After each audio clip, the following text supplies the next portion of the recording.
Alright, hello and welcome to another game of Tooth and Tail. This one is again me playing as Hopper down here in the south against my friend Crispy Fried Potatoes or Hanan right up in the north. This game I think it's about a week old by now. Finally getting around to reviewing it. And yeah, it's a pretty interesting one. Alright, let's get stuck into it. We'll go at 2 times speed for the scouting.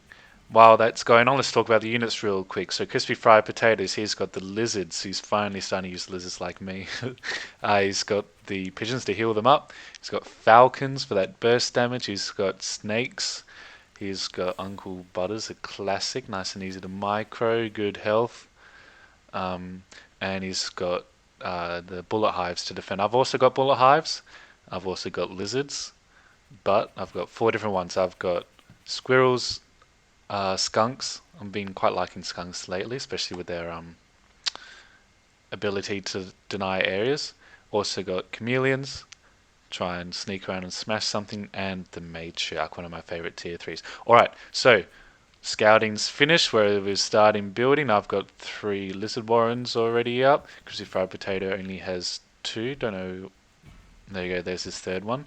So, if we have a look at the graphs here, in terms of income, I'm actually slightly ahead right from the start. He built his warren a little bit earlier, and by the time he gets his troops over here, I've already got just as many as him, if not more, and the ability to yeah, take him back. Alright, I decide to take this gristmill here because it's got a nice high ground.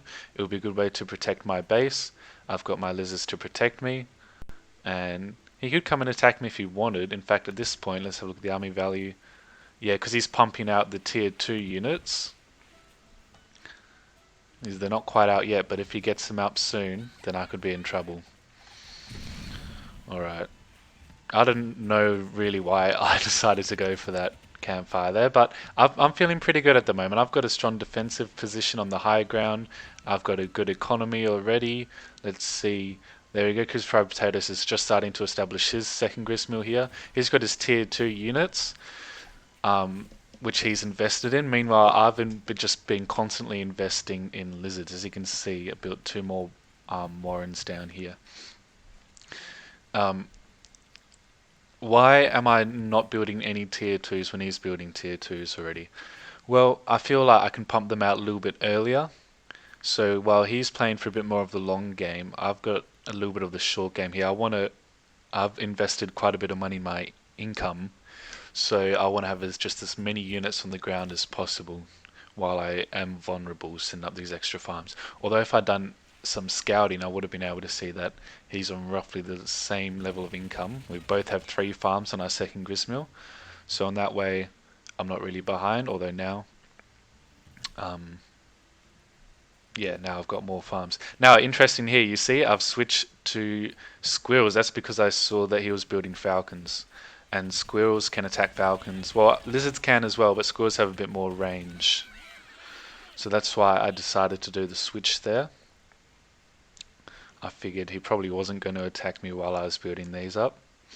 And it's around this point, I feel like we probably both realized that we're in for a long game here. We have very strong defensive positions. I've just built my matriarch warren down here. That's on the high ground as well, so it'll be hard for him to scout out. So I'm feeling pretty confident in that.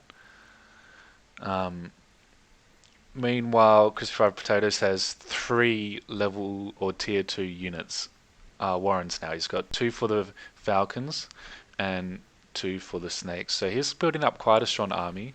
He's got a decent amount of defense as well.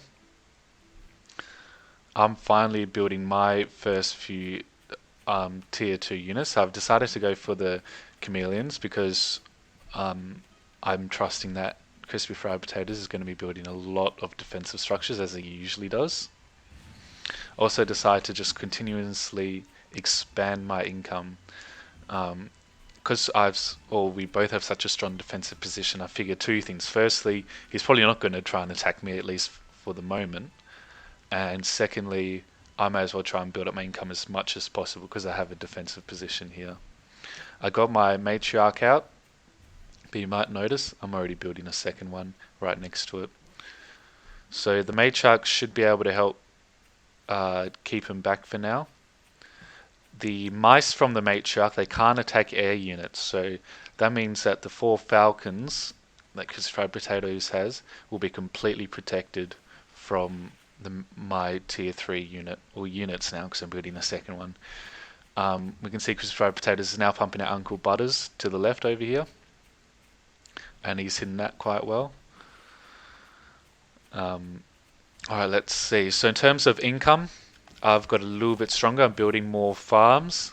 As you can see here, I've got about 2 or 3 more farms than Crispy Fried Potatoes. Army value, it's actually really quite even at the moment. I've got the tier 3 unit, which has given me a bit of a boost, but he's got all of the tier 2 units. So he's quite strong in that regards, and he's going to be pumping out Uncle Butters soon as well. Almost finished building. I've also decided, why not? I'd go for a third matriarch. He's not going to attack me anytime soon. That's what I was thinking. So I've got that. I've got a full economy, 2 sets of 8 farms. That's ready to replenish my units nice and quickly in the event of the incoming battle, which should be happening sometime soon. And I figure may as well try and establish as much economy as possible so that, yeah, when we do fight, I'll be able to bring back all of these lizards. That's the difference with our current compositions, because I've got so many tier 1 units, they rebuild in just 10 seconds. Tier 2 units, I think they take 20 seconds. I could be wrong, they might take more, but yes, they definitely take longer times. So I've got that on my side, the ability to reinforce my army much faster, even though it may be slightly weaker. I decided not to build too many skunks, or actually I haven't built any at the moment, because of the falcons. I knew that the skunks wouldn't be able to affect them at all, so I'm still just getting as many squirrels as possible. The thing with the falcons is they have a high burst damage, but they have to eventually reload. I think they can fire for like 1 second and then they have to reload. So by getting lots and lots of squirrels, ooh, this is a sneaky play if I could try potatoes here. Should have noticed that. Very nicely done. I'm just corralling all my units, trying to tempt the mice, getting them ready to go for an attack. Yeah, as I was saying, the falcons have burst, but they don't have area of effect damage. So if I have lots of squirrels, they can only kill one at a time, right? Even though they can kill them fairly quickly, they can only kill one at a time. So that gives me an advantage. Alright, I build one more bullet hive as a defense just in case I need it. And I draw my units in briefly, and then I pull them back. I try and get the mice to do as much damage as possible. And they do a decent amount. Alright, let's have a quick look at the army value here. I dropped a little bit, but I've rebuilt it. Look at how quickly I've rebuilt it there. Crispy Fried Potatoes didn't lose anything. Alright, and he brings Uncle Butters in for the attack. Takes down a unit. Takes down the campfire. I don't really care too much about those. I got plenty of income. Alright, and while he's retreating, I send the lizards in, get the mice to go in as well. I don't really know what's going on. I'm just trying to keep my matriarchs and my massive squirrels back. Try and do a little bit of damage with the mice from the matriarchs, because there's so many. Now that I'm back here, just wait for the matriarchs to recharge and then I can go on again. That's the thing with the matriarchs, you have to be constantly attacking, because you have that ability to just have constant units going in. Alright, now Crispy Fried Potatoes is starting to get to the advantage in income, as you can see here. Some of my farms are fallowing.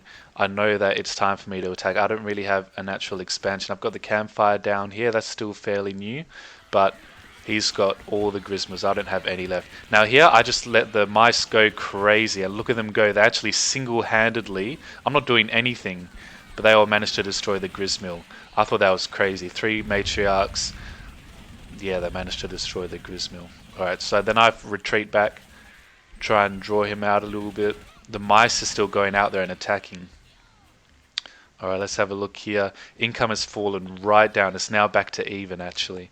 And in terms of army value, mine is still slowly increasing. That's because I'm building so many squirrels. I've actually got 42 at my peak. 42 squirrels and a lot of mice.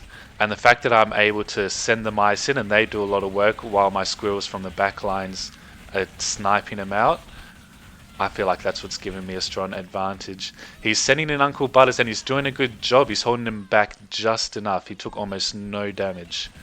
But then he tries to push a little bit too hard in here, I feel. I send in my chameleons, and while they're taking a lot of damage, they deal a lot of damage back to them. The snakes are getting sniped out by all the squirrels. The matriarchs are still producing mice. And there we go. He's got almost no army value left. And Uncle Butters goes down. I've still got 3 matriarchs up and about 30 squirrels. If you have a look at army value, crispy fried potatoes has fallen to almost half his value. So I know the problem here is there's still a lot of defenses, so I've got to take this carefully. I don't want to just kick my units to die one at a time to the defenses, so I get the more to come in. All the squirrels as taking him out. I try and take some of the damage myself, and there we go. It's just time to overrun him now. The mice managed to destroy one of the Grismos by themselves. All the squirrels get the second one. And now all that's left at this point is to find his hidden one, his hidden Grismo, which he's defending with a lot of bullet hives. But yeah, I thought this was a really interesting game. It's cool to see when we don't attack each other, how we decide to play the game. Because you need to do a decent amount of scouting to figure out what's going on. And you need to try and have a flexible army composition. So in that case, I think the fact that I changed to mostly squirrels instead of lizards helps me out quite a bit. One of my matriarchs just died then as well, but doesn't matter. This is the final one in here, the final push. And yeah, there we go. So as I was saying, I think it's about being flexible, trying to use the picks that you have to your advantage, not only just for the map, but also for your enemy's unit composition. Alright, I feel like I attacked at the perfect time then. You'll see right just before the 10-minute mark, my army value peaked. That's when I came in with the largest push, I think, or one of the largest pushes. Also at that time, if we switch to income, that's when we were both falling, but Crispy Fried Potatoes had a brief advantage in income. So he was investing money in that instead of his army. That's why I decided to attack. Yeah. Good game, Crispy Fried Potatoes.